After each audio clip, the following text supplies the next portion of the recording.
ओम मधुवादायते मधुक्षरन्ति सिन्धवः माध्वीर्नः छन्दो गतिः मधुरकं पार्थिवगोरजः मधुद्यौरस्तुनः पिता मधुमान्यो वनस्पतिर्मधुमाङ्गस्तु सूर्यः माध्वी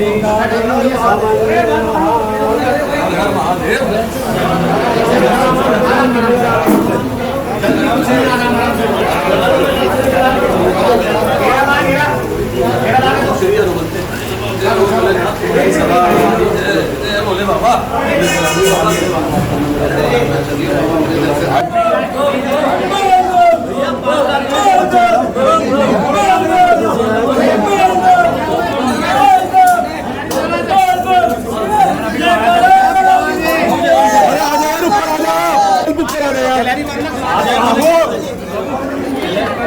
श्रद्धालुओं की यह भीड़ गाजियाबाद की दूधेश्वरनाथ मंदिर की है।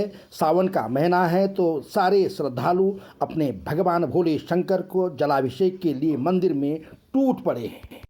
सावन के सोमवार में यह भीड़, इस तरह की भीड़ देश के लगभग सभी शिवालयों में देखने को मिलती है। और जहां ज्योतिर्लिंग हो या सामान्य कोई और मंदिर हो, जहां शिव भगवान का शिवलिंग है, वहां इसी तरह से श्रद्धालुओं की भीड़ उमड़ रही है। भगवान भोले शंकर को भोलेनाथ यानी जो बहुत सहज स्वभाव के हैं, भोले भाले हैं, भोलेनाथ कहा जाता है। और वह बहुत जल्दी प्रसन्न होते हैं, इसलिए उनका नाम आशुतोष भी हैं। वह जल चढ़ाने मात्र से ही भक्त की बात सुन लेते हैं, भक्त के हृदय की बात सुन लेते हैं और उसकी मनोकामना पूर्ण कर लेते हैं, इसलिए भगवान का नाम आशुतोष भी है। सावन के महीने में भगवान भोलेनाथ के शिवलिंग का पूजन बेलपत्रियों से विशेष रूप से किया जाता है।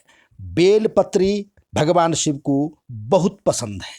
कहते हैं कि जब समुद्र मंथन हुआ था तो वहाँ से निकले हलाहल को विश्व कल्याण के लिए भगवान शिव ने अपने गले में रख लिया था।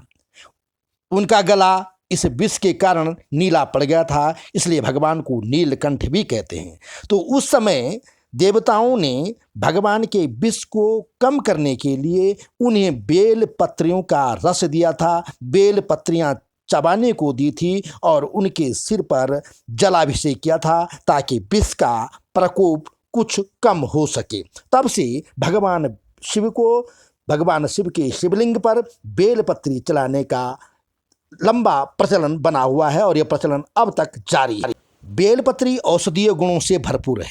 इनमें 3 पत्तियां होती हैं जो त्रिदेव की प्रतीक मानी जाती है। त्रिदेव यानी एक भाग पर ब्रह्मा, बीच की पत्ती में भगवान भोले शंकर और बाएं तरफ की पत्ती में भगवान विष्णु का निवास करते हैं। इसी तरह से इस 3 पत्तियों के मूल भाग में 3 देवियां हैं, देवी सरस्वती, देवी लक्ष्मी और बीच में देवी भगवती का निवास होता है।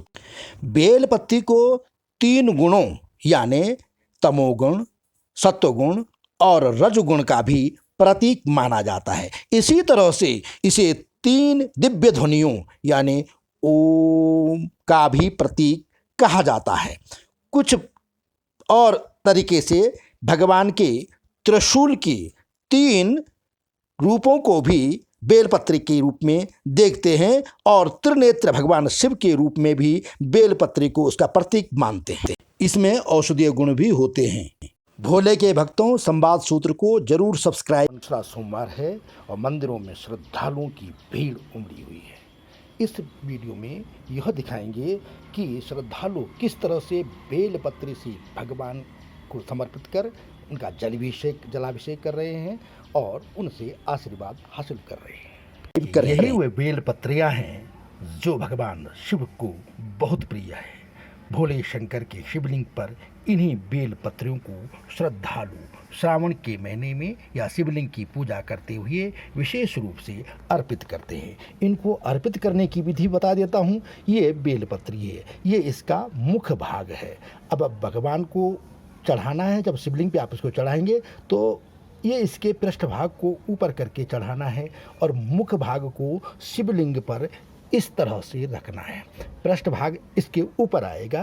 यह इसकी विशेषता कही जाती है। अब इसके बारे में एक बात और मुझे ये भी कहना है कि जो बेलपत्र के बारे में अलग से बिल्वाष्टकम एक में वर्णन किया गया है और उसमें कहा गया है कि त्रिदलम त्रिगुणाकारम त्रिनेत्रम च त्रयध्यम त्रिजन्म पाप संहारम बिल्वपत्रम शिवार्पणम, यानी 3 दल वाला सत्व रज एवं तम स्वरूप सूर्य चंद्रमा तथा अग्नि त्रिनेत्र स्वरूप और आयुध त्रय स्वरूप तथा तीनों जन्मों के पापों को नष्ट करने वाला बिल्वपत्र मैं भगवान शिव के लिए समर्पित करता हूँ।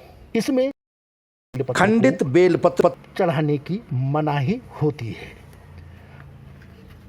अब बेलपत्र में सबसे बड़ी विशेषता यह है कि यह कहा जाता है कि ये इसका ये देखिए, ये इसको जो है इसके मूल भाग कहा गया है। तो इसके बारे में कहा गया है कि इसमें तीनों देवता ब्रह्मा विष्णु महेश का निवास है। और यह बिल्वाष्टकम में भी कहा गया, मूलतो ब्रह्म रूपाय मध्यतो विष्णु रूपिणी अग्रतः शिवरूपाय बिल्वपत्रम शिवार्पणम, यानी बिल्वपत्र का मूल भाग ब्रह्मरूप, मध्य भाग विष्णु रूप एवं अग्रभाग शिव रूप है। ऐसा बिल्वपत्र भगवान शिव को मैं समर्पित करता हूँ। ये इस बिल्वपत्र की महिमा है। और जब आप बिल्वपत्र भगवान को चढ़ाएं तो इस बात का ध्यान रखना होगा कि बिल्वपत्र चढ़ाते समय साथ में ही भगवान के शिवलिंग का जलाभिषेक भी करते रहना है। अभिषेक के साथ यह भी ध्यान रखना है कि जो उस बेलपत्र का कोमल वाला हिस्सा है वही शिवलिंग पर चढ़े। कहते हैं कि बेलपत्री कभी अशुद्ध नहीं होती है और यह नब्बासी होती है, इसलिए इसे अगले दिन धो करके दोबारा भगवान शिव को समर्पित इसे किया जा सकता है। भगवान शिव के शिवलिंग पर इसे चढ़ाया जा सकता है। कई जगह जहां बेलपत्री नहीं होती है वहां इसे सुखा करके इसके चूर्ण को भी महत्वपूर्ण माना जाता है और भगवान को उसे चढ़ाया जाता है। मान्यता यह भी है कि बेलपत्री को चढ़ाते समय ध्यान रखना चाहिए कि वह कहीं से कटी या फटी हुई न हो। कटी हुई बेलपत्री को उसे खंडित रूप से जो बेलपत्री होगी उसे भगवान शिव को समर्पित नहीं करना है। इस बात का ध्यान श्रद्धालुओं को रखना चाहिए, ऐसी मान्यता है। बेलपत्री में औषधीय गुण है। ये भगवान को, क्योंकि भगवान ने जब विष का पान किया था तो उनके विष को कम करने के लिए औषधीय रूप में उन्हें इसका रस दिया गया था। इसका मतलब ये हुआ कि बेलपत्री जो दूसरे मधुमक्खी ततैया के काटने पर भी कहते हैं कि बेलपत्री उपयोगी है, उसके रस को लगा करके उसके जहर को कम किया जा सकता है। इसी तरह बिच्छू के काटने की जगह पर भी इसके रस को लगा करके उसके जहर को कम किया जा सकता है। सामान्य परिस्थितियों में बुखार आए तो बुखार में बेल पत्तियों का काढ़े को भी उपयोगी माना जाता है। इसी तरह से इसके औषधीय गुणों को, यदि मुंह में छाले पड़े हों तो बेल पत्तियों का इस्तेमाल करके उनका सेवन करके मुंह के छाले को भी 2-3 दिन में ठीक किया जा सकता है। इस तरह से सावन मास में बेलपत्री भगवान शिवलिंग को अर्पित कर आशीर्वाद भगवान भोले शंकर का आसानी से सावन महीने में लिया जा सकता है। सावन महीने के हर सोमवार को देश के सभी शिवालयों में भक्तों की लंबी लंबी कतारें होती हैं और काफ़ी देर बाद लोगों को भगवान भोले शंकर की शिवलिंग पर जलाभिषेक का अवसर मिलता है और वहाँ लोग बेलपत्ती चढ़ा करके आशीर्वाद देते हैं। संवाद सूत्र को अवश्य सब्सक्राइब करें।